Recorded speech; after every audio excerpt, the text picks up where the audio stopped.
Hello again, third graders.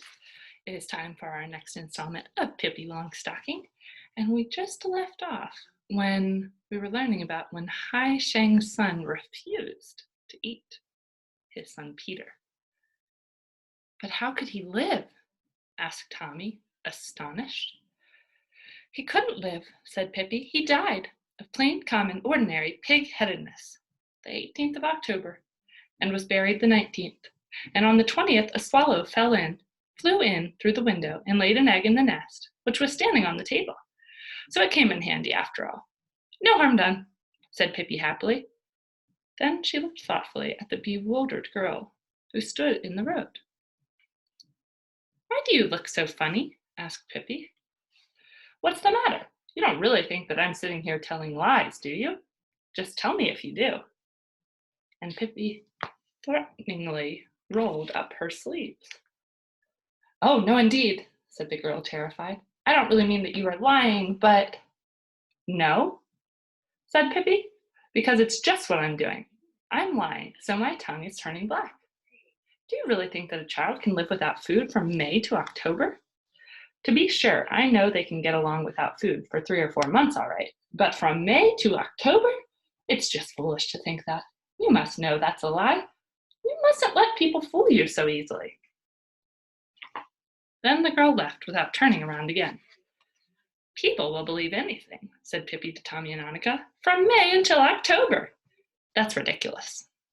Then she called after the girl. No, we haven't seen your papa. We haven't seen a single bald-headed person all day.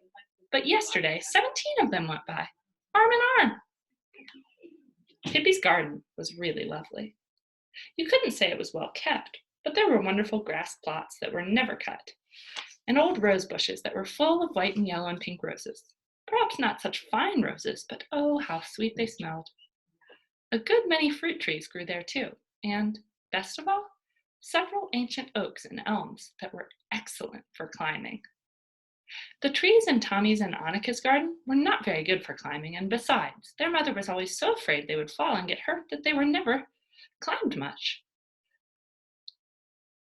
But now Pippi said, Suppose we climb up in the big oak tree. Tommy jumped down from the gate at once, delighted with the suggestion. Annika was a little hesitant, but when she saw that the trunk had nubby places to climb on, she too thought it would be fun to try. A few feet above the ground, the oak divided in 2 branches, and right there was a place just like a little room. Over their heads, the oak spread out its crown like a great green roof. We could drink coffee here, said Pippi. I'll skip in and make a little. Tommy and Annika clapped their hands and shouted, Bravo!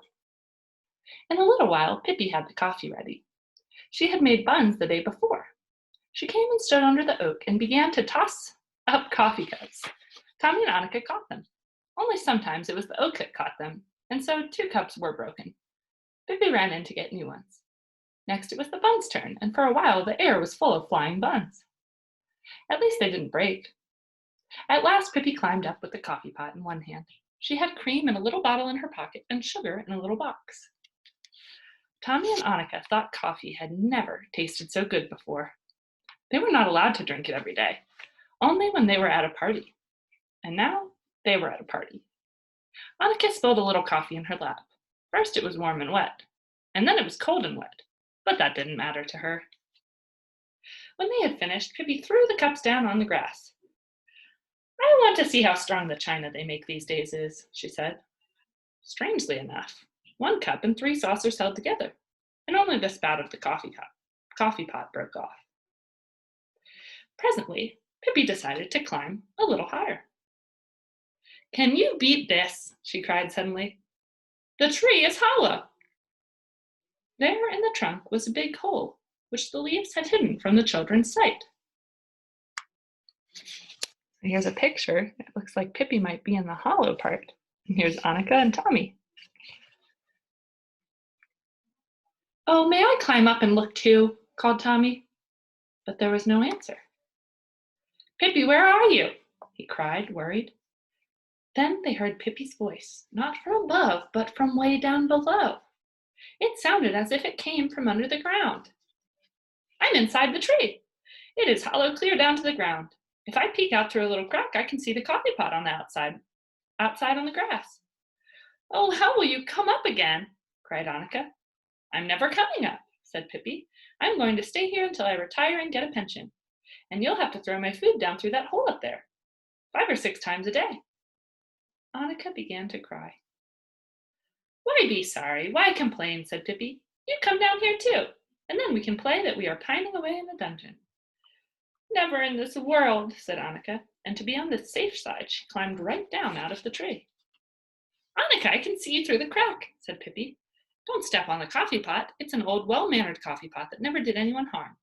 It can't help that it doesn't have a spout any longer. Annika went up to the tree trunk, and through a little crack she saw the very tip of Pippi's finger. This comforted her a good deal, but she was still worried.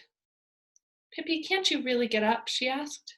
Pippi's finger disappeared, and in less than a minute her face popped up out of the hole in the tree. Maybe I can if I try very hard, she said, and parted the foliage, the leaves, the greenery, with her hands. If it's as easy as all that to get up, said Tommy, who was still up in the tree, then I want to come down and pine away a little too. Wait, said Pippi. I think we'll get a ladder. She crawled out of the hole and hurried down the tree. Then she ran after a ladder, pushed it up the tree, and let it down into the hole. Tommy was wild to go down. It was difficult to climb to the hole because it was so high up, but Tommy was brave, and he wasn't afraid to climb down into the dark hollow in the trunk. Annika watched him disappear and wondered if she would ever see him again. She peeked in through the crack. Annika, came Tommy's voice, you can't imagine how wonderful it is here. You must come in too. It isn't the least bit dangerous when you have a ladder to climb on. If you only do it once, you'll never want to do anything else. Are you sure? Asked Annika. Absolutely, said Tommy. With trembling legs, Annika climbed up in the tree again, and Pippi helped her with the last hard bit. She drew back a little when she saw how dark it was in the tree trunk, but Pippi held her hand and kept encouraging her. Don't be scared, Annika, she heard Tommy say from down below.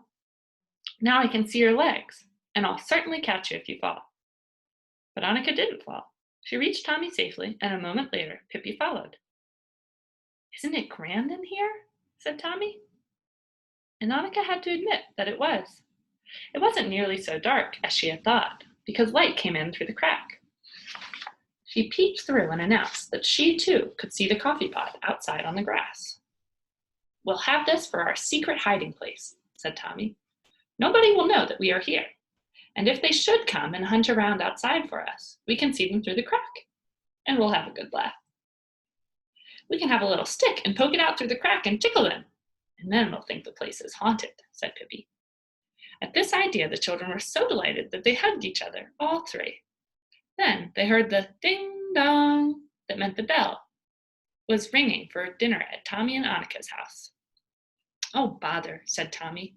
Now we've got to go home, but we'll come over tomorrow as soon as we get back from school. Do that, said Pippi. And so they climbed up the ladder, first Pippi, then Annika, and Tommy last. And then they climbed down out of the tree, first Pippi, then Annika, and Tommy last.